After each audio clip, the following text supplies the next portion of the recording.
Olá, amigos, eu sou o Gerardo Lima, estamos aqui para mais um Unicast, o podcast dos oficiais de justiça. E hoje aqui vou receber, já pela segunda vez, né, mas porque são vários temas a serem tratados, o Dr. Rucielton Barroso, que é o advogado que cuida, né, da área dos oficiais de justiça na AFCTF Advogados. Então, muitos oficiais, muitos colegas já demandam direto do Dr. Rucielton aí, são várias demandas judiciais e administrativas que a gente tem. E aí eu trouxe hoje ele aqui para esclarecer mais vários aspectos que são importantes para os nossos colegas oficiais de justiça do Brasil inteiro. Doutor Rucielton, mais uma vez, muito obrigado pela sua presença aqui. Muito obrigado, Gerardo. É um prazer estar aqui mais uma vez, atualizar algumas questões, né, responder novos questionamentos do pessoal para todo mundo ficar tranquilo, seguro e informado das últimas demandas aí dos oficiais de justiça, né, o que tem surgido aí nos últimos momentos.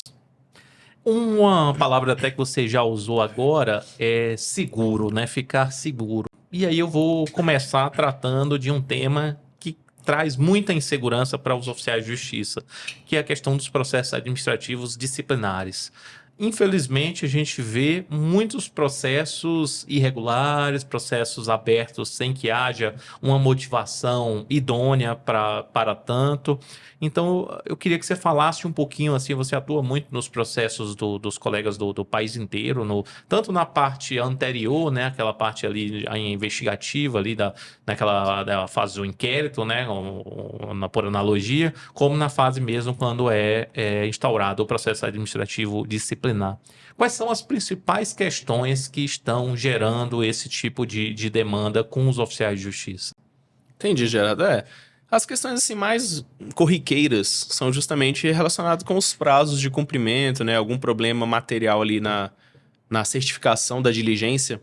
Então, porque a gente está numa situação de que a carreira está sofrendo uma questão de que não são nomeados os oficiais de justiça. E isso, com a digitalização dos processos, gerou uma sobrecarga de trabalho muito grande e, eventualmente, a quantidade de oficiais de justiça vem diminuindo. Então, a questão dos prazos, a questão de a pessoa conseguir certificar em tempo, certificar de forma correta, fazer todas as diligências que poderia fazer, né? Não que deveria, mas que poderia fazer para entregar um trabalho de excelência, acaba sendo prejudicado por causa justamente desse problema de que é cada dia mais mandados e menos oficiais de justiça para ajudarem a trabalhar. Então, geralmente, os problemas mais corriqueiros são com essas questões de cumprimento de prazo, né? A demanda que você fica ali com o mandado, você deixa aquele mandado em segundo plano para cumprir as medidas urgentes, afastamento do lar, as próprias buscas e apreensão e outras questões urgentes e imediatas para o juízo, e os mandados ordinários eles ficam ali para serem cumpridos em um segundo momento, e acaba que o prazo que é fornecido, né? Cada tribunal tem um prazo diferente. Aqui em Brasília, o TJDFT dá 20 dias, tem outros locais, né? Que nem em Manaus, que o prazo já é um pouco maior, é de 30 dias, e tem uma previsão lá que é interessante, que passando de 45 dias de atraso, não tem qualquer tipo de justificativa que você faça para evitar a abertura do procedimento administrativo, ele é automático. Então, essas são as principais questões que acabam surgindo no procedimentos administrativos, porque são questões objetivas. Você tem um prazo específico, se você extrapolar aquele prazo sem que antes você tenha dado uma justificativa de por que você vai reter aquele mandato por mais tempo, a pessoa está viajando, fiz uma ou duas diligências, recebi a informação de que ela voltará na próxima semana. Então é interessante, e o que a gente vem sempre recomendando para os nossos filiados é de que façam a documentação, comprovem essa informação, enviem um e-mail para a própria vara informando: preciso de um pouco mais de tempo nesse caso específico, para que você não caia nesse problema de uma falta objetiva. E quando você tem alguns problemas de faltas que são subjetivas, é uma interpretação se você poderia... Por exemplo, a gente está numa situação recente de que se é obrigatório você coletar a assinatura do intimando no mandado.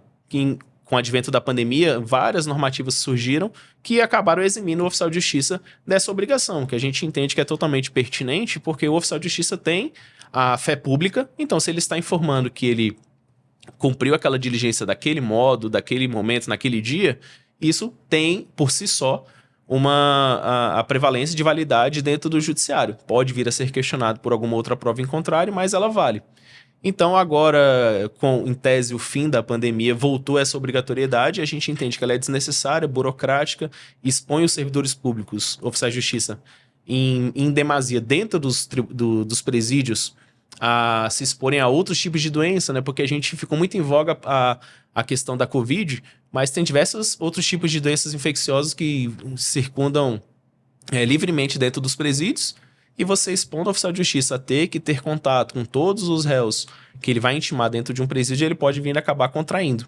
Então aí seria uma questão mais subjetiva de se você fez o cumprimento da ordem da forma correta, se aquela sua certidão ela foi clara o suficiente, ou se ela adentrou em temas que você não poderia informar, aí você fica numa briga mais subjetiva. Então, geralmente nesses casos, onde você entende que, olha, eu estou totalmente correto, eu não vou aceitar o termo de ajuste de conduta, que foi uma medida construída a partir de algumas determinações do CNJ, que o TJ, o TRF, o STF, diversos órgãos têm, e tem alguns outros estados que não têm. A gente até fez uma medida recomendando a todos os tribunais que a gente tem filiados que criassem o TECAF para evitar justamente a abertura de uma sindicância ou de um processo punitivo. Então, lá dentro desse TECAF, você tem a oportunidade de, eventualmente, reconhecer essa falha leve que você cometeu, ou extrapolei um pouco um prazo, acabei que certifiquei o mandado com o nome de uma pessoa diversa.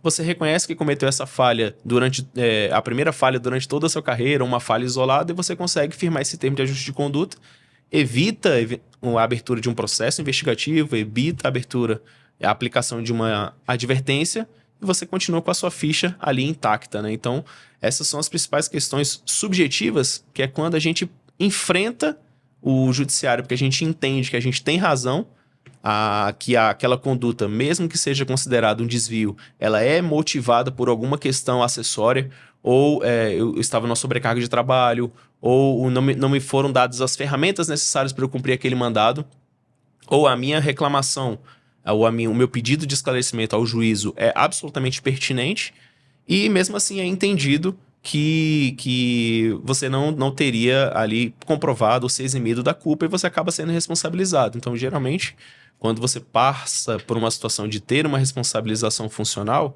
são questões mais singulares, específicas. A gente enfrentou um processo agora que, felizmente, a gente conseguiu êxito, que estava sendo investigado se o oficial de justiça estava tendo uma função de administração de empresas. A gente conseguiu a demonstração de que, apesar de ser um sócio dessa empresa, em nenhum momento ele exercia cargo de gerência, o processo foi arquivado sem nenhum tipo de problema.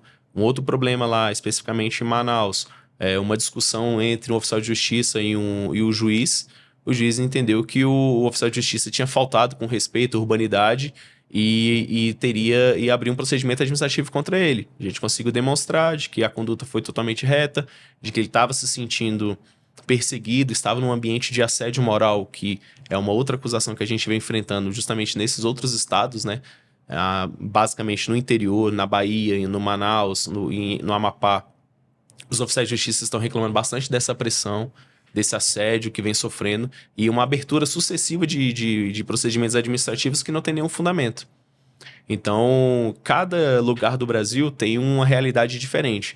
Aqui em Brasília é uma comissão permanente, então o pessoal já me conhece, então eu já tenho bastante abertura para falar com eles. Eles têm uma maior padronização dos processos, então eles acabam errando um pouco menos, mas por aí afora, no interior, você acaba verificando que cada comissão trabalha de um determinado jeito. Você tenta colocar algum tipo de ordenação com base legal para que respeitem os prazos, respeitem o prazo de prévio de intimação, permitam a ampla defesa, permitam a produção de provas. Você acaba tendo algumas dificuldades. Mas por isso que é muito importante que os oficiais de justiça falem com a gente logo no início do processo, justamente para a gente poder colaborar, para a gente poder atuar e não chegar para a assessoria já com uma decisão tomada, porque realmente a gente fica preso na argumentação, a gente fica amarrado com o que já foi decidido e a gente tem menos margem para conseguir adentrar em alguns temas justamente de defesa. As questões legais a gente pode continuar argumentando a qualquer momento, mas tudo tem o jeito certo de se dizer. Mesmo que você tenha cometido algum tipo de deslize, algum tipo de infração, geralmente pode ser que você recebeu aquele mandado muito em cima da hora, o mandado faltava informações necessárias para você cumprir um mandado. Então é uma questão que é importante. Se você conseguir demonstrar que houve culpa de outro setor, naquele erro que você tenha cometido, você consegue se eximir da culpa. Então é muito importante ter essa atenção, buscar o sindicato, buscar a assessoria jurídica o mais breve possível, justamente para a gente conseguir afastar qualquer tipo de responsabilização por esses termos que as pessoas vêm enfrentando atualmente. Isso é bem interessante, assim, como esse trabalho é feito no Brasil todo. Talvez assim, a nossa audiência, muitos colegas que já são até filiados da Associação Nacional, talvez nem conheçam, né? Porque são processos que tramitam assim, de forma sigilosa. Sim. Então, fica normalmente essa conversa muito entre o colega e a assessoria jurídica. Mas esse serviço é oferecido para colegas do país inteiro. Sim. A ideia é dar proteção para o oficial de justiça exercer as suas atribuições sem o receio de ser perseguido. Então, a gente tem um escritório aqui com excelentes advogados, o Dr. Celton coordena essa equipe. Sim. E que tem experiência de sobra aí nos processos disciplinares para que não haja punições indevidas para os oficiais de justiça. Mas a orientação recebeu qualquer pedido de esclarecimento, já encaminha para a assessoria jurídica, não é isso? Exatamente, mesmo que seja o inicial, porque tornou-se uma prática, né, até recomendado pela própria corregedoria e pela própria CNJ, de que inicialmente se faça uma averiguação do que aconteceu, antes mesmo de abrir a sindicância punitiva ou abrir um eventual PAD. Então, essa primeira manifestação ela é muito importante de ser feita em termos que te possibilitem defender-se mais à frente. Então, se você vai com total sinceridade de não, realmente, eu cometi um equívoco aqui, e isso e aquilo, sem colocar ali as fundamentações que justificariam o porquê aquele erro aconteceu, você acaba, de fato, entrando num processo reconhecendo um eventual infração e você vai ser, consequentemente, punido. Então, é muito importante já no início, já nas primeiras investigações, a gente já estar presente, já participar, conversar com as pessoas e ver se a gente consegue evitar a abertura do próprio processo por alguma questão de que, isso aqui é uma questão absolutamente isolada, ou eventualmente tentar formar o termo de ajuste de conduta, algumas outras questões que evitem. O que a gente acha importante justamente é evitar a punição, evitar que a pessoa enfrente um processo, porque isso é mais comum do que você pode imaginar. Apesar dos oficiais de justiça trabalharem dentro do judiciário, poucos já enfrentaram um processo administrativo ou até um processo judicial. Então ficam muito nervosos, acabam tentando, interpretando que a administração vai acolhê-los, né, naquela manifestação, e não é o que a gente verifica em realidade. Então é muito importante você estar preparado para a defesa, colocar os termos ali que você poderá utilizar no futuro. Então, realmente, é ser prevenido, ser precavido, buscar a assessoria do sindicato, da Associação Nacional, o mais breve possível, justamente para que a gente possa orientar. Isso é até uma outra prática que a gente já faz também no Brasil inteiro.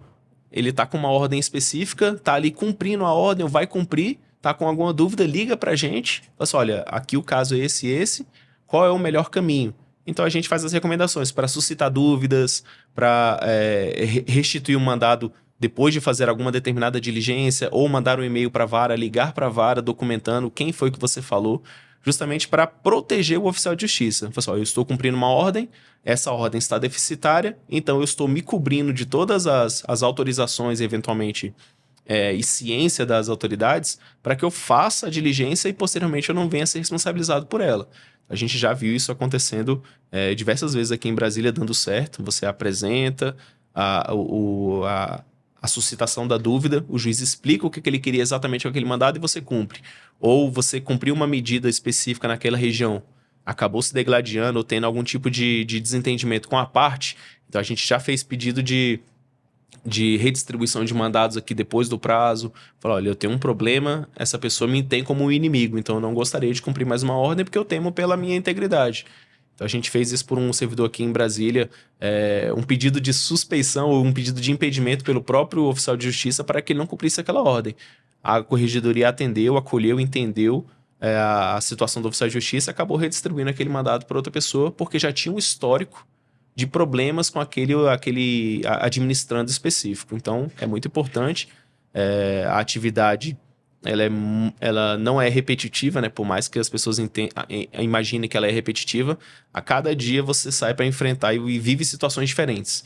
Então, mesmo as pessoas muito experientes, como o Gerardo e outras pessoas que eu falo que já têm quase 30 anos de experiência, chegam em um determinado momento e falam assim, olha, isso aqui eu nunca vi na minha vida, doutor, o que eu posso fazer?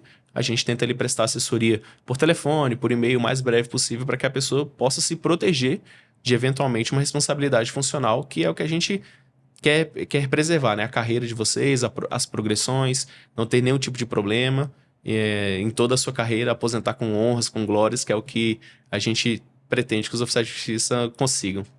Então, pessoal, tá todo mundo ouvindo, né? Isso é extremamente importante. Esse serviço está à disposição de vocês no Brasil todo. Você está no interior de Roraima, você está no interior do Acre, no interior do Ceará.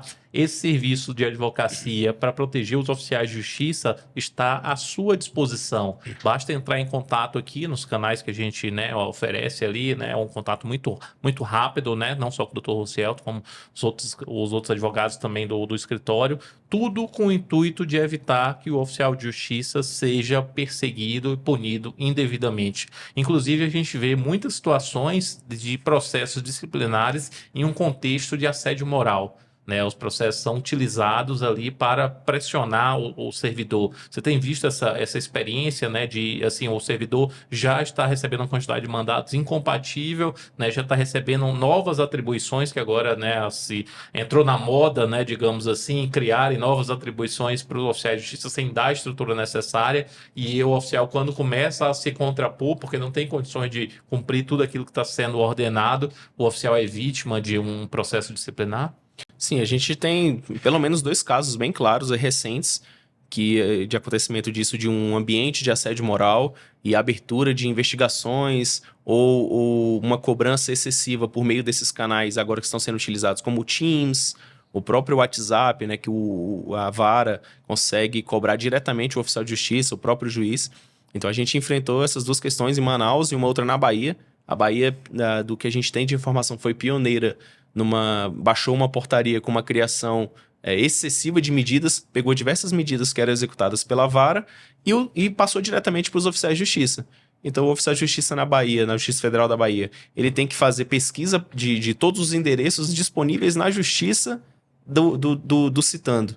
E, às vezes, ele encontra 8, 10 endereços diferentes, e aí aquele mandado que foi direcionado para um endereço X, agora, para que ele possa restituir esse mandado sem sofrer qualquer tipo de represália, ele tem que diligenciar os 10 endereços da pessoa. Então é isso, é cada mandado valendo por 2, por 3, em alguns casos até por 10, e não importa o endereço. Se eu identifiquei que o endereço é em uma cidade X aqui do lado sul, eu vou nela. Se tem um outro endereço que é no leste, eu tenho que ir diretamente até lá. Não consigo redistribuir, não consigo organizar de forma sensata o trabalho pelos endereços. Então o oficial de justiça, a cada mandado, torna-se 3 ou 4 e ele cobre uma distância inacreditável. E mesmo assim, o prazo de cumprimento é exigido. Então a gente está enfrentando bastante essa questão na Bahia. A gente já abriu procedimento no CNJ para averiguar essa situação contra o próprio juiz que baixou essa portaria. A gente já conseguiu identificar que essa vara é a única na Bahia inteira que tomou essa medida, então ele está tentando inovar nessa distribuição de trabalho, desafogando a própria vara dele e repassando tudo para os oficiais de justiça para que eles façam medidas investigativas, medidas de busca de outros endereços, de bens e outras questões do servidor público, que é uma função prioritariamente da própria parte, né? Indicar qual é o endereço, qual é o bem que tem que ser constrito. Ele está transferindo isso diretamente para o oficial de justiça.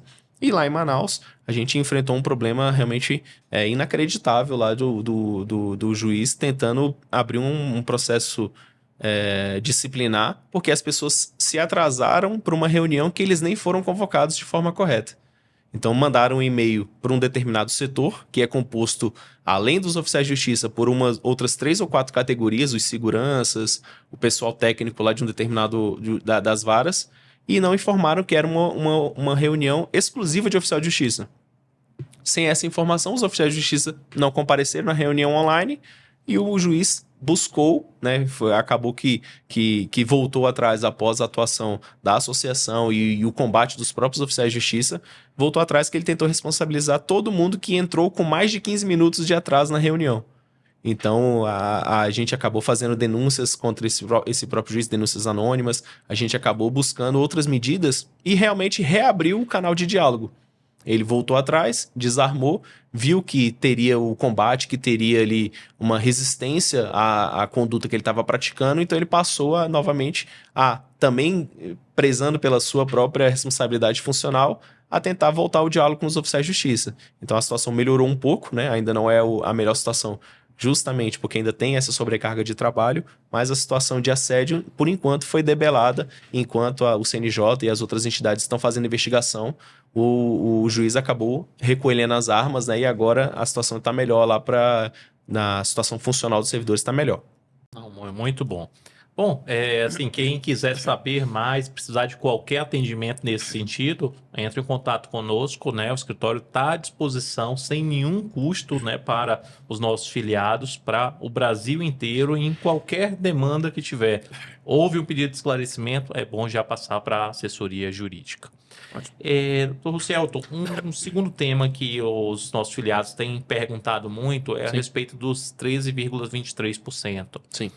Como as execuções estão sendo aí promovidas? Qual é o fundamento dessa demanda dos 13,23%? A demanda dos 13,23% é uma demanda antiga, né? Ela faz referência a uma lei de 2003 que concedeu um reajuste escalonado, né? Então, assim, dependendo do salário que o servidor tinha, ele recebeu um reajuste de uma porcentagem diferente. Então, teve gente que, no caso dos servidores do judiciário, que eram considerados que teriam um salário mais alto, receberam um reajuste de 1%, uma revisão geral anual de 1%, e teve algumas carreiras que eles entendiam que eram carreiras de piso, que receberam um reajuste de quase 15%. Então, em 2007, uma outra entidade que muito respeitosa aqui de Brasília, o Sindijus, entrou com uma ação ordinária justamente pedindo que essa diferenciação do reajuste não poderia ser feita dessa forma, que ou todo mundo recebe o mesmo reajuste, ou ele tem que ser considerado ilegal. Essa demanda tramitou por bastante tempo, né? Em 2015, ela transitou em julgado de forma... em 2015 teve a sentença favorável, ela veio a transitar em julgado em 2018, falando que deveria ter, então, um reajuste de forma igual para todos. E aí, nesse caso, pela conta que já tinha recebido 1%, e em relação ao maior reajuste, que foi de 14,28%, acabou dando esse reajuste para todas as categorias substituídas pelo Sindijus no valor de 13,23%. Esse processo transitou julgado, então, em 2018, e em 2020, a União fez uma ação rescisória, buscando justamente informar que o STF teria, em 2019, então, depois, portanto, do trânsito em julgado, formado uma jurisprudência contrária a essa tese, falando que esse reajuste com base em isonomia, que seria o argumento, ele não poderia ser concedido pelo judiciário. Nessa medida, então, eles entraram com uma ação rescisória com esse fundamento, e esse fundamento ele não pode prosperar, justamente porque o próprio STF tem uma súmula que fala que não cabe ação rescisória com base em mera alteração de jurisprudência. Então, se o trânsito em julgado foi feito antes da mudança de entendimento, e essa mudança de entendimento também não foi feita por meio de uma ação de controle concentrado, que é outra exigência legal para que você possa, de fato, rescindir um acórdão que foi feito em tempos anteriores com base numa interpretação divergente, ela não é para prosperar. E aí, então, as pessoas, os beneficiários, aguardaram o momento, né, de ver se a rescisória seria de fato impetrada. Ela foi ajuizada, conseguiu um efeito suspensivo, ficou aí por quase 2 anos, né, de 2020 até 2022, de setembro, com efeito suspensivo ativo, então ninguém podia executar esse título. E em setembro ela foi rejeitada, justamente com esses argumentos. O trânsito julgado foi antes da mudança de entendimento ou da fixação de entendimento pelo STF. Não cabe ação rescisória com base em mera mudança de jurisprudência. E também que... esses dois argumentos principais. E também que não foi feito com base em uma ação de controle concentrado, que é outra exigência que é feita pelo próprio STF para que aceite uma ação rescisória sobre esses temas. Aí, então, eles conseguiram esse efeito suspensivo. Quando o efeito suspensivo caiu com a rejeição da ação rescisória, aí todas as entidades ali que representam servidores do Poder Judiciário da União aqui em Brasília começaram a fazer o cumprimento de sentença. Os cumprimentos de sentença são de grande valor, né? Cada um deles, a média que as pessoas têm a receber entre 500 e 800 mil reais. Então, é um impacto financeiro muito relevante, porque só aqui em Brasília é por volta de 12 mil servidores do Poder Judiciário da União, porque é o TJ, são todos os outros tribunais, é o Ministério Público da União, então são muitas pessoas. Então, é por isso que a União consegue esses efeitos suspensivos. Ela conseguiu um efeito suspensivo no TRF, só demonstrando que, olha, o impacto financeiro é dessa monta, e dessa monta que é muito difícil a gente conseguir manter as contas saneadas tendo esse débito. Conseguiu, foi rejeitada no mérito, recorreram para as instâncias superiores, né, STJ e STF. Inicialmente foi inadmitido esses recursos, mas eles fizeram um agravo, o agravo chegou ao STJ e lá fizeram uma medida à parte, novamente reiterando esse argumento. Olha o impacto financeiro. Verificando o impacto financeiro, né, é uma argumentação muito convincente de que se eu deixar pagar isso imediatamente, eu vou deixar o Estado em dificuldade. O ministro acabou dando um novo efeito suspensivo que acabou suspendendo todos os precatórios que já tinham sido emitidos, né, e todos os cumprimentos de sentença estão com o seu andamento suspenso. A gente, como a gente já estava com a documentação pronta, né, sendo preparado pelos nossos contadores e outras questões, a gente está continuando ajuizando as ações justamente para que, na hora que caia essa decisão do efeito suspensivo, né, parando aí os cumprimentos, a gente já esteja com tudo ajuizado, com tudo pronto para passar na frente aí e conseguir receber imediatamente esses precatórios. Essa decisão, ela não entrou no mérito, né? Então, assim, os servidores não devem se preocupar tanto com ela, porque foi uma decisão meramente cautelar, no sentido de não efetuar o pagamento enquanto estiver tramitando ainda a ação rescisória, não é isso? Exato. A ação, é isso, o argumento é muito convincente. Você demonstrar que o eventual pagamento daqueles valores de forma imediata ou durante a discussão da ação rescisória poderia tornar inócua a própria decisão. Caso, que eu entendo que a probabilidade é muito, muito baixa, tenha um êxito na ação rescisória, você tentar receber esses valores. Porque é isso, 500 mil reais, 700 mil reais por pessoa. Então, realmente, seria difícil organizar o recebimento, né, a devolução desses valores, ou eventual questão do tipo, porque é verba alimentar, então tem toda uma proteção. Então, é muito mais confortável para o ministro ou para o juiz que está analisando deixar suspenso. A gente espera que o STJ não leve o tempo que o TRF1 levou para analisar o mérito, mas a decisão é galgada basicamente nessas questões, uma demonstração bem pueril de probabilidade do direito, mas a questão realmente é o periculum in mora de você pagar esses valores que são... Eles fazem um cálculo lá jogando para cima, uma projeção bem alta para falar que é impossível que o Estado pague. Mas a gente sabe que é totalmente possível, né? A gente verificou que quando o Estado ele quer conseguir mais recursos, ele consegue. Então, já existem medidas de você fazer negociação do próprio precatório. Então, o Estado teria a oportunidade de chamar as pessoas a receberem de uma forma mais rápida, negociando, pagando um deságio nesse precatório. Então, a gente entende que não é um risco. Era até esperado, né? Depois que, apesar do acórdão do TRF1 ser bem claro nesses 3 argumentos, tem uma súmula que veda o conhecimento dessa rescisória. A mudança de entendimento foi posterior ao trânsito julgado e a mudança de entendimento não foi feita por meio da ação correta que vincularia todas as demandas sobre esse tema. Então a gente entende que é para a demanda continuar prosperando, ela tem muita chance de continuar prosperando. O mais difícil já foi feito, né, que foi justamente reconhecer o direito.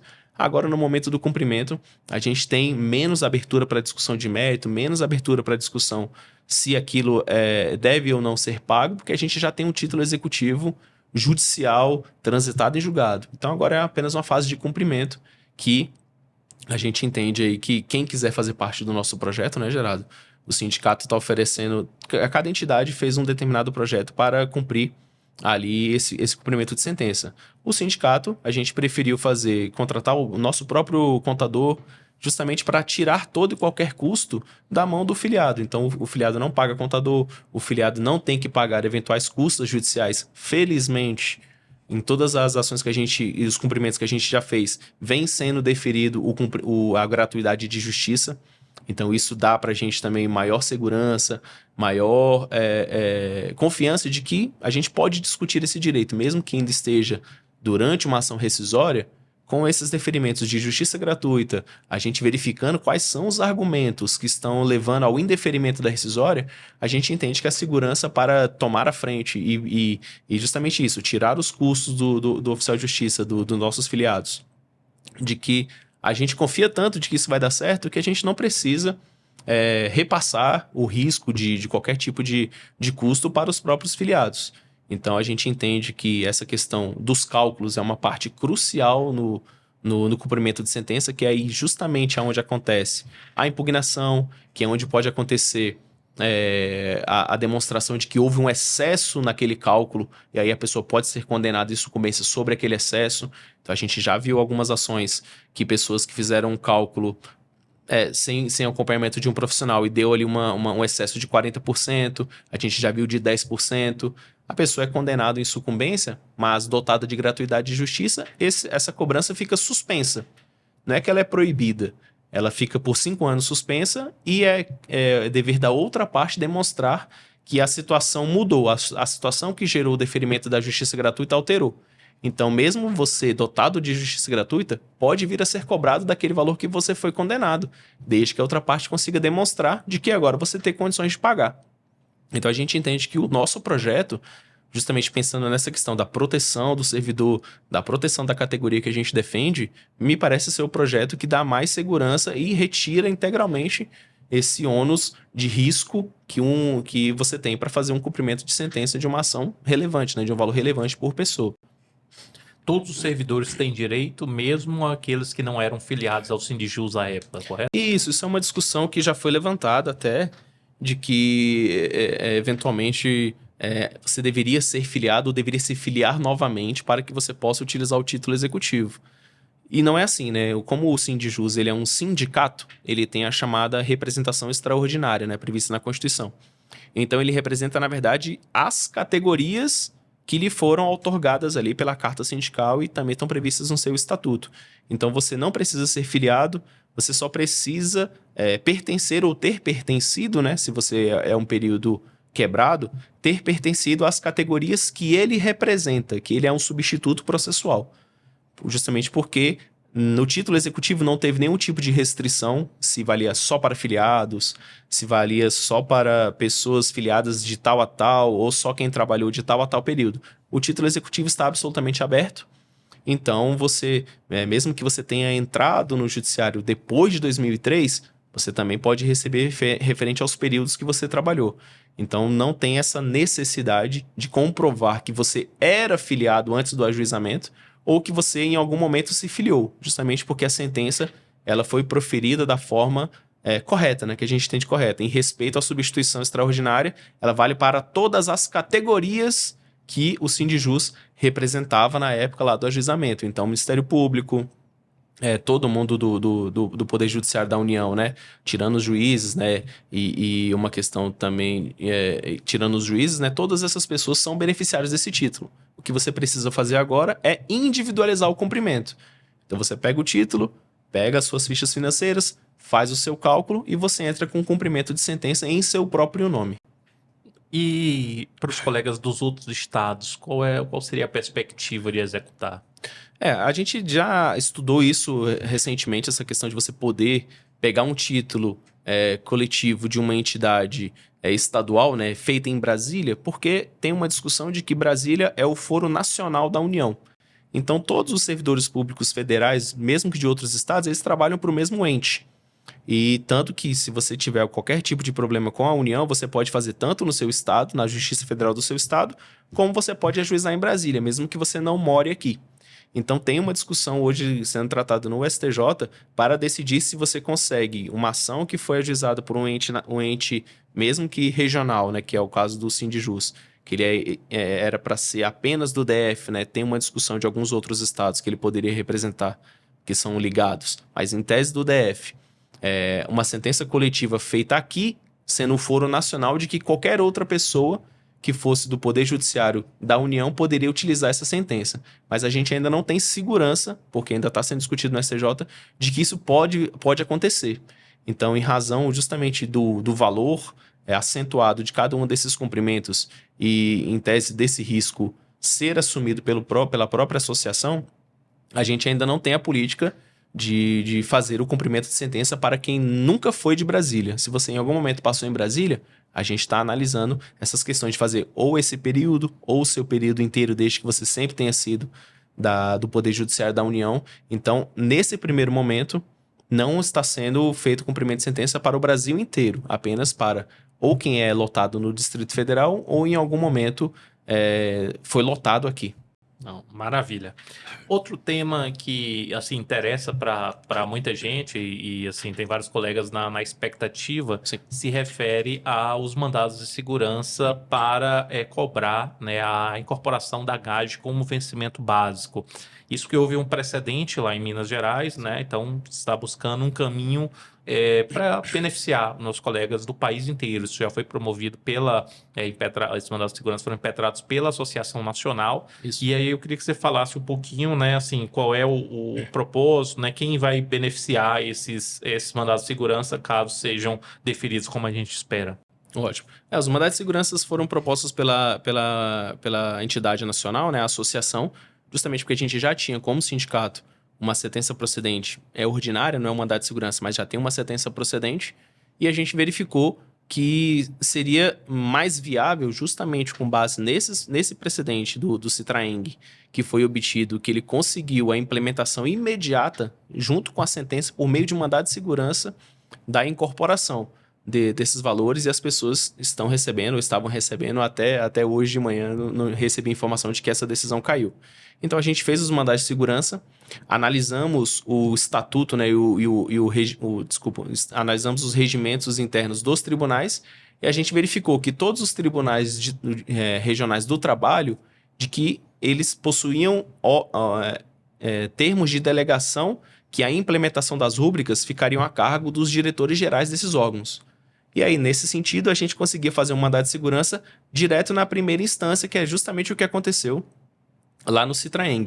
Esses mandados de segurança foram, então, impetrados contra todos os tribunais regionais do trabalho que a gente tem filiados, e caso ele tenha o mesmo caminho, que é justamente uma sentença procedente com deferimento de tutela na sentença, para que imediatamente os nossos filiados nos tribunais regionais do trabalho passem a receber imediatamente esses valores. A gente não tomou a mesma medida nos tribunais, nas justiças federais, né, nas seções judiciais federais, porque ali a ordem de implementação ainda é do juiz diretor do foro. E aí, nesses casos, o mandado de segurança ele vai para a segunda instância. Como a segunda instância aqui em Brasília, né, no TRF1, ainda não tem precedentes nem favoráveis nem desfavoráveis, a discussão ainda está sendo travada, né, por todas as entidades que têm sentenças procedentes, como o Sindojus, a gente preferiu, nesse primeiro momento, não avançar e chegar com um processo não tão bem fundamentado, né, sem parecer, porque o nosso processo ordinário do Sindojus tem parecer do Ministério Público Federal que é favorável, então outros também têm essa situação, então a gente não queria deixar essa discussão, a primeira discussão em segunda instância, ser feita em um mandado de segurança.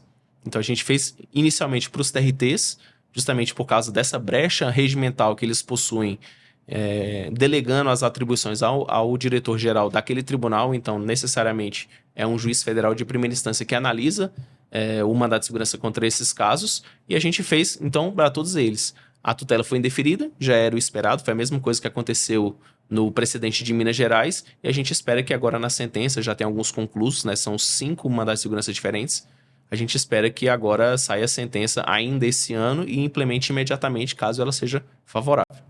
Tá. Tem uma decisão recente do processo da GAT, né, dos auditores da Receita Federal, que todo mundo ficou preocupado. Sim. Essa decisão, ela interfere diretamente nos nossos processos da GAT? Mais ou menos, Gerardo, mais ou menos. Esse precedente da GAT, que estava justamente sendo alvo de uma ação rescisória, ele era o nosso precedente no STJ de que uma rúbrica parecida com a GAGE tinha sido entendida como uma verba de natureza de vencimento básico. Então, sem esse precedente, isso altera a nossa estrutura de precedentes, né? A gente tinha, então, precedentes favoráveis no STJ, que é a corte justamente de uniformização da lei infraconstitucional. Isso dava muita força para a nossa ação. A ação do Sindojus lá em 2018, ela foi feita imediatamente após o trânsito em julgado desse precedente. E você tem alguns outros também referente a GAT, que estão lá também em vias de ação rescisória, mas ainda não foram julgados. Então, assim, interfere, porque a gente perdeu um bom precedente no órgão de uniformização sobre o tema, só que ele não gera automaticamente a improcedência dos nossos processos, porque a gente está aqui, de fato, é uma reinterpretação judicial do espírito legislativo que foi feito. Então, a gente entende que a GAGE ela não tem os requisitos para ser considerada uma gratificação e, por isso, ela deve ser reinterpretada como sendo um vencimento básico. Então, sim, sem o precedente da GAT, isso atrapalha, mas ele não induz a uma necessária improcedência dos nossos pedidos, justamente porque são rúbricas diferentes. Então, a ideia é seguir atuando como vem atuando, né? De maneira estratégica, cuidadosa, né? Para chegar a um resultado positivo. Exato, aos poucos. A própria GAT, esse precedente específico dela, ela perdeu na primeira e na segunda instância, e só no STJ que ela conseguiu reverter. A GAT já é totalmente diferente. A gente já tem sentença procedente de primeira instância. A gente deve ter, nos próximos meses, a marcação dos julgamentos da GAGE na segunda instância. A gente entende e está lutando para que seja também favorável. Então, a gente já vai chegar com um processo muito melhor instruído, com pareceres favoráveis de diversos órgãos, né, além do Ministério Público Federal, de outras consultorias que estão sendo prestadas em relação a essa demanda legislativa. Então, a gente entende que vai chegar com uma ação muito mais madura e com maior aparência de legitimidade do que foi a GAT. Então, a gente continua lutando e com as mesmas perspectivas de que vai dar certo. Maravilha. Tem outra demanda, doutor Rousselton, que se refere à nomeação de oficiais de justiça. Assim, muitos até aprovados no concurso, a gente tem conversado, né? Porque a gente tem sofrido com a redução na nossa carreira, né? Muitos tribunais têm sido resistentes em nomear novos oficiais de justiça. E a gente precisa vencer essas barreiras, né? Assim, alguns tribunais acreditavam que por causa da tecnologia os oficiais de justiça não seriam mais necessários.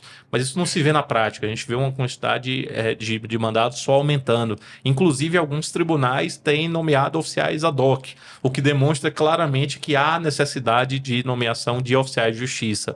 Então a gente começou, né, o senhor preparou aí requerimentos para a gente pedir a nomeação de oficiais de justiça, requerimento para tentar reverter atos que também que foram muito prejudiciais, que transformaram cargos de oficial de justiça em outros cargos de analistas, também é péssimo para a nossa carreira. Isso. E também atos, né, para impedir e reverter atos de nomeação de oficiais ad hoc, né? Como é que o senhor enxerga esses fundamentos para esses requerimentos? Quais são as perspectivas? O que acha que a gente pode fazer para conseguir reverter esse cenário desfavorável, seja na via judicial ou TCU, CNJ, porque o nosso propósito é fazer tudo o que for necessário para conseguir o máximo de nomeações de oficiais de justiça em todo o Brasil. Isso. O que a gente vem verificando é justamente isso, né? Uma quantidade de cargos ociosos é muito relevante nessa carreira específica dos oficiais de justiça. Então, os técnicos, quase sempre, o número de cargos existentes estão todos nomeados, os próprios analistas, e o oficial de justiça, justamente com essa implementação da tecnologia, com essa tentativa de juízo 100% digital, dos grandes litigantes poderem ser intimados via sistema e não por oficial de justiça, os tribunais entendiam que a quantidade de demandas reduziria. E não foi isso que a gente observou. A gente até observou isso no primeiro momento, no primeiro ano e meio, uma redução da quantidade de medidas, o que foi diretamente impactado também pela pandemia. Então, quando você pega o dado dos últimos 5 anos, você verifica que realmente está tendo uma redução ali até o ano retrasado. Porque justamente teve uma queda abrupta com a questão da tecnologia e posteriormente com a pandemia do Covid. De lá para cá, vem aumentando, retornando aos números que eram em 2015, em 2016, que foi assim um momento, aqui em Brasília pelo menos, que quase todos os cargos de oficiais de justiça eram preenchidos. Então ali tinha uma quantidade enorme de demanda e quase todos os cargos preenchidos. Agora em 2023 a gente tem uma situação de que é a mesma quantidade de ordens, só que a gente tem um déficit de quase 20% de oficiais de justiça nomeados. Então a gente consegue estar fazendo essas demandas, essas diligências. O TJ está solicitando, acabou de fazer um concurso, né, um concurso público para nomeação de oficiais de justiça, não colocaram tantas vagas diretamente abertas, né? E justamente eles fazem esse jogo legal de, apesar de ter quase 100 cargos vagos, eles abrem um concurso para a nomeação de 10, 15 pessoas. E eles cumprem essa medida de 10, 15 pessoas, eles conseguem trabalhar com todo esse prazo, nomeando uma vez ou outra, mais um oficial de justiça quando aposenta, e nunca completando ali a força de trabalho necessária. Esses nossos requerimentos de nomeação, eles têm tido pareceres favoráveis dos órgãos de controle dos oficiais de justiça, então as coordenações de administração de mandados, as secretarias de mandados, né, geralmente eles falam assim, olha, a gente precisa. Tem aqui o setor aqui que está totalmente deficitário, a gente não está cumprindo as medidas, as recomendações do CNJ, a gente não tem a quantidade de servidores que a gente deveria ter. Quando passa ali um pouco mais à frente alguns outros órgãos, aí passa pelo financeiro, passa por algum outro setor que tenha interesse em fazer nomeação de analistas, acaba tendo esse embarreiramento. Fala assim, olha, a gente não tem questão financeira para fazer nomeação, a gente tem alguns outros problemas. Então a gente entende que agora com essa mudança de governo até, né, permitindo a abertura de novos concursos, permitindo uma maior flexibilidade na questão do orçamento, a gente entende que vai ser possível a gente retornar a uma situação de normalidade, porque o que a gente está, na verdade, é uma situação de total inormalidade. As pessoas não conseguem trabalhar, é uma demanda 2, 3 vezes maior do que o que deveria, era o que era esperado e o que era executado há algum tempo atrás.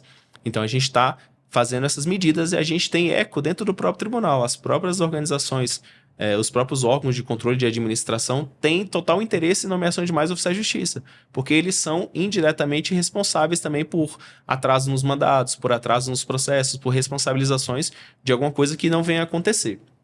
Essas outras questões relacionadas com a conversão dos cargos, a minha perspectiva é de que administrativamente a chance de reversão ela não é tão boa. Porque essa transformação dos cargos, ela tem fundamentação, uma portaria conjunta do STF, com o TJ, com o STM, com todos os órgãos superiores de administração, que lá fala que se você tiver um concurso mesmo tendo um concurso em aberto, todas as vagas que foram abertas foram nomeadas, você pode então fazer conversão dos cargos vagos sem que isso seja ilegal. Então tem uma portaria conjunta do STF, a número 3, de 2007, lá no seu artigo 6º, ela diz que isso é totalmente legal. Eu posso converter, tirar a especialidade, que é o que eles fazem. Eles pegam um analista oficial de justiça, que é um analista com especialidade de execução de mandados, e transformam num analista comum, administrativo ou até judicial.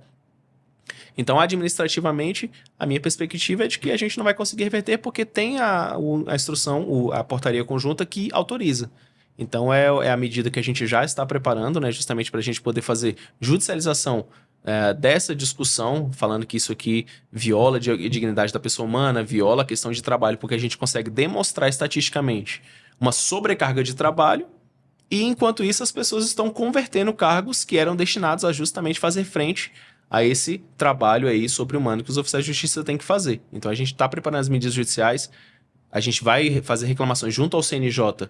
A gente também não tem tanta perspectiva de que essa funcione, mas tem que ser feito. Porque você, de fato, não sabe se é no TCU, se é no CNJ ou se é na via judicial que você vai conseguir. Mas o importante é conseguir.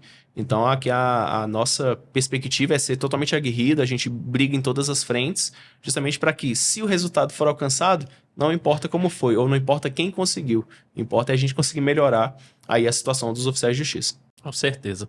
E, assim, para finalizar, a cobertura que a gente oferece para os oficiais de justiça no país inteiro também engloba a proteção jurídica de causas particulares, né? A ideia é proteger os oficiais de justiça não só na vida funcional, mas na sua vida como um todo, né? Inclusive com os seus familiares. Quais são as principais demandas que têm chegado para vocês aí, né, no dia a dia relativo aos oficiais de justiça nas causas particulares? Isso é uma situação realmente muito interessante, né? A assessoria jurídica ela é prestada, além dessas questões funcionais, que tem uma proteção ainda maior, né, pela responsabilização do próprio sindicato em pagar sucumbência. Então, questão funcional totalmente coberta. E aí a gente, o sindicato, né, a Associação Nacional, desenvolveu uma outra medida de você também poder fazer ações particulares. Então, ações de todo tempo, de todo tipo de tema, né? O que a gente tem mais lá que chega com maior recorrência são questões de direito consumidor, direito civil e família, né? Então, a gente já faz todo tipo de medida, a gente já fez divórcio, já fez inventário, consumidor, a gente já brigou com todas as empresas aqui do Brasil de banco, aviação, tudo que são essas questões de direito consumidor e prestação de serviço, a gente tem ações lá que a gente faz para os nossos oficiais de justiça. E também tem toda uma questão fora da justiça. Porque se eu estou querendo comprar uma casa, eu não estou com segurança naquele contrato. Ou estou querendo fazer uma questão de uma contratação de uma doméstica, eu preciso de algum tipo de assessoria, de como eu faria aquilo com total proteção, o que eu preciso ter atenção, como é que é a questão da jornada. Então a gente presta toda essa assessoria. Hoje lá a gente tem ações em justiça do trabalho, tem ações em penal, tem ações de propriedade intelectual, né? Registro de marca ou proteção de marca de um dos nossos filiados. Então a gente atua em todas as áreas. Como é um escritório que tem atuação de massa, e especialista, de empresarial, de consumidor, de trabalho, de tudo, a gente consegue acabar recebendo todas essas demandas, a gente delega para algum advogado que tenha ali maior expectativa, maior especialidade naquele tema e a gente consegue dar essa resposta o mais breve possível. A demanda é boa, né? A demanda é grande, é muito interessante, mas a gente vem conseguindo obter sucesso nessas medidas, né? Protegendo os nossos oficiais de justiça. E não é só o próprio filiado, né? O filiado, o companheiro ou o cônjuge também pode utilizar a nossa assessoria jurídica. Então, se é um problema, bater um carro ou a sua esposa ou o seu esposo teve um problema ali, alguma questão de consumidor, ele pode também buscar a nossa assessoria jurídica. Os seus filhos, né, ou dependentes, que são dependentes no imposto de renda, também têm acesso a essa assessoria. Então, eventualmente, o seu pai, né, caso ele seja seu dependente, ou alguma outra pessoa ali que você tem afinidade socioafetiva e ele é, de fato, um dependente seu no imposto de renda, todas essas pessoas estão protegidas por esse contrato. A esse contrato você paga honorários contratuais somente ao final da demanda, e o valor é fixo em 5%, né? Pode ter algum tipo de divergência de valores ali se você tiver... é uma demanda em outro estado, precisa de ter um trabalho específico em loco, mas geralmente é isso. Sobre o seu benefício econômico, vai ser calculado o valor de 5% ao final do processo. Então, depois que o processo transita em julgado, é quando você vai ligar para o advogado e falar assim, agora eu vou te pagar, doutor. Então, assim, é muito confortável para os oficiais de justiça. Eles têm essa margem, esse tempo de calcular, esse tempo de se preparar para, eventualmente, fazer o pagamento dos honorários contratuais. E a única diferença que tem para uma ação funcional é que, nesses casos, eventualmente, você paga custo judicial para entrar com o processo, né? As custas do próprio tribunal, para fazer uma perícia, para fazer um recurso, mas que são questões assim acessórias. Às vezes tem, às vezes não tem, às vezes você consegue justiça gratuita. Então é uma questão, aqui em Brasília, bem barato, né? Tem alguns outros estados que as custas judiciais são relevantes, né? Mas aqui em Brasília é muito tranquilo. Então fica um processo muito barato e que você vai ter um custo, se tiver, somente ao final do processo, calculando ali qual foi o benefício econômico que você teve. Que quando é uma condenação é mais fácil. Eu tive um problema aqui de dano moral, recebi uma indenização de 10 mil reais. Você faz o cálculo dos 5% sobre os 10 mil e você paga ao final do processo.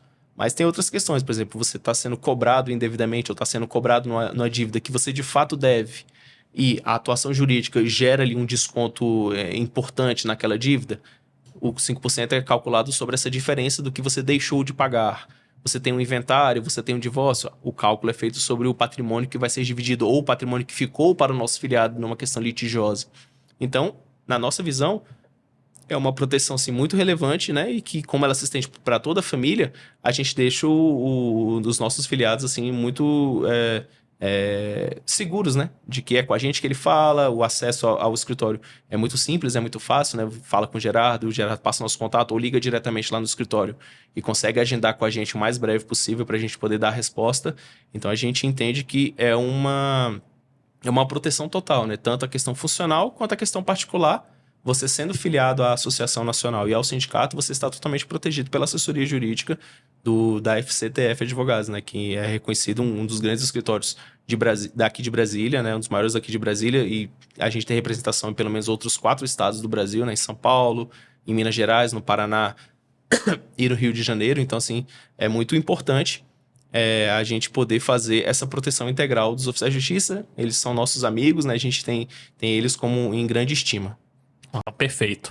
Doutor Rosiel, te agradecer mais uma vez aqui pela sua presença, né? Já a segunda vez que se dispõe a vir aqui esclarecer, né? E trazer informações extremamente relevantes para os oficiais de justiça do Brasil todo. Muito obrigado. Muito obrigado, Gerardo. Eu agradeço a todos e estamos à disposição sempre que precisarem.